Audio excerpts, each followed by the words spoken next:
1969年越南，美军的一个少尉为了保护小女孩和人渣队友起了冲突，两人随后展开决斗。26年后的委内瑞拉，南美13家族之一的拉布雷斯家族在一起爆炸中死亡，家里只剩下女仆罗贝尔特和小少爷加西亚。作为革命军最凶悍的猎犬，罗贝尔特在遭遇追杀时被父亲的好友拉布雷斯家属收留，并让他装扮成女仆藏匿在家中。为了报答拉布雷斯的恩情，罗贝尔特留在庄园做了一名普通的女仆，照顾着拉布雷斯的独子加西亚。拉布雷斯曾揽着加西亚和罗贝尔特的肩膀，自豪地介绍大厅里挂着的家族武器——拉布雷斯家族的家训，给予生者施舍，给予死者花束，为了正义而握剑，给予恶棍死的制裁。但我们不会加入胜者的行列。罗贝尔特以为当初救赎回加西亚是他最后一次握枪，直到拉布雷斯死亡之时，蛰伏的猎犬再次露出他的獠牙，这是他选择的道路。饱受业火煎熬的他也心甘情愿，但这不是那位拉布雷斯和加西亚该承受的苦难。他不会用复仇这种高尚的名义，这只不过是野狗之间的同类相残。他将向所有不义施以正义的铁锤。世界政局动荡，一群间谍潜伏在阿纳普拉，刚一到达就被这座民风淳朴堪比哥谭的城市惊到了。一落脚就7个人的行李被抢，妓女们在白天和配着枪的政府官员打闹，到处都蔓延着腐烂的味道。而这时，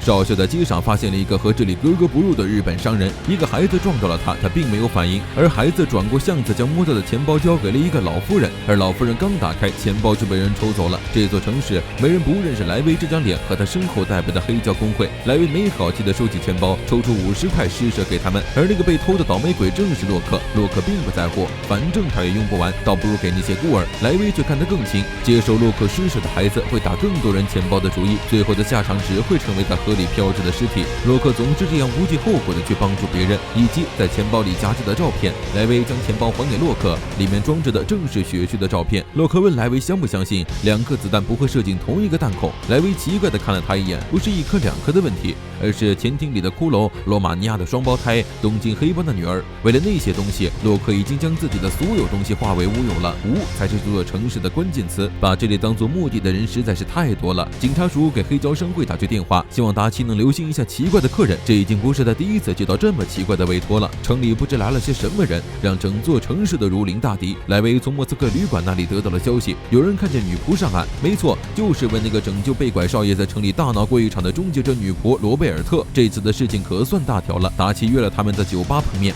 倒霉老板一听罗贝尔特来了，愁得头都快秃了。他自从开了这家店以来，被砸了15次，毁了6次，最严重的就是被罗贝尔特大闹的那一场。要是再来一次，他可真吃不消。镇上的人都在蠢蠢欲动。3合会的刚走，哥伦比亚黑帮又来了。为了这件事，总部甚至给他们拉来了军队。古斯向莱维打听关于罗贝尔特的情报。上次袭击的时候，他们并不在场。莱维告诉他罗贝尔特的外貌特征和所持武器：伪装成雨伞的散弹枪，装着机枪和榴弹的皮箱，足一小军队的火力。而就在莱维和古斯聊得火热的时候，一个人走进了酒吧，老板瞬间脸色大变，周围的人也如临大敌。莱维扭头一看，发现面前出现了一个身穿女仆装的小姑娘，对方自称法比奥拉，是拉布雷斯家的女仆，而罗贝尔特正是她的女仆长。他奉少爷的命令，请黑胶商会前往酒店商谈。一个小混混拎着法比奥拉的领子，把人抬得双脚离地。这边在找罗贝尔特，消息就这么送上门了。不过这小姑娘体重是不是有点不正常？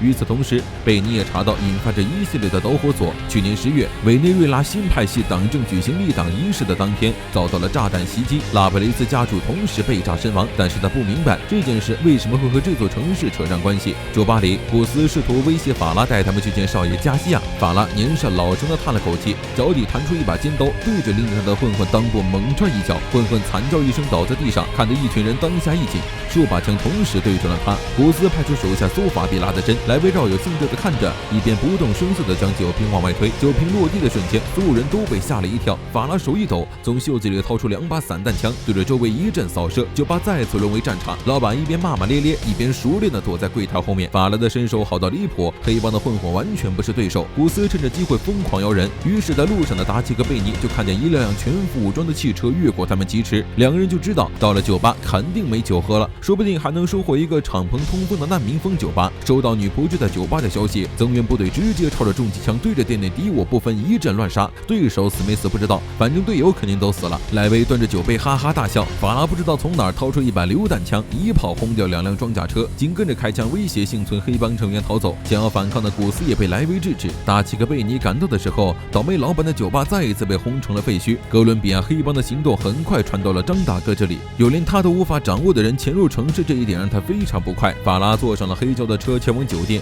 莱维闲得没事调戏小孩，问他们女仆是不是全都是罗贝尔特那挂的。拉布雷斯家族明显比上次见的时候要富裕一点，具体表现能雇得起5个女仆。当然，只有法拉是被选出贴身保护加西亚的战斗女仆。到了加西亚落脚的酒店，法拉推开门，郑重地向黑胶介绍拉布雷斯家的新任家主。然而入目的居然是张大哥的脸，法拉脸色大变，抄起枪就扑了上去，然后被张大哥轻松制服。加西亚阻止了法拉。目前来看，张大哥只是来找他谈话的。或许是因为父亲的离世，加西亚比上次见要成熟得多。他们的父亲死后，右翼民兵组织的主要成员被逮捕，让整件事件看上去像是右翼因为不满左翼执政而实施的报复袭击。但就是因为太正常了，所以才会让人怀疑右翼根本就没有用来实施报复的技术，但警察却当作结案处理。在那之后，同属新派系的空降部队军官拜访了拉布雷斯家族，他们复查了当日参加店里支援履历和袭击后几天内音信全无的人做了对比，发现6名可疑人物，而且都隶属于国军对外间谍部，就像约好了一样。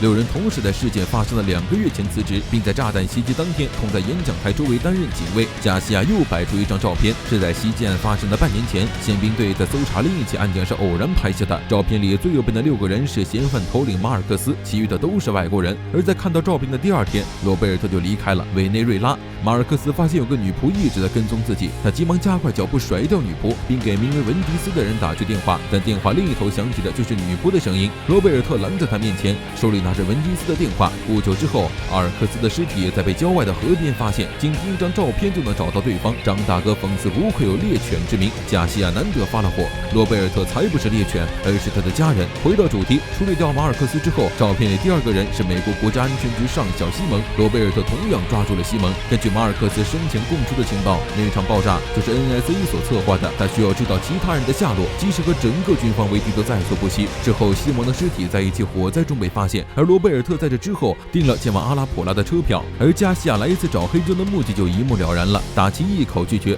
罗贝尔特可打算是赤手空拳和大家的朋友干这的疯子，谁敢接他这个生意？但法拉却说，他们要委托的并非黑胶商会，而是洛克个人。加西亚诚恳地请求洛克帮他找到罗贝尔特。与此同时的酒吧里，倒霉老板迎来了一个噩梦般的人物，那就是询问他哪里出售战争用品的罗贝尔特。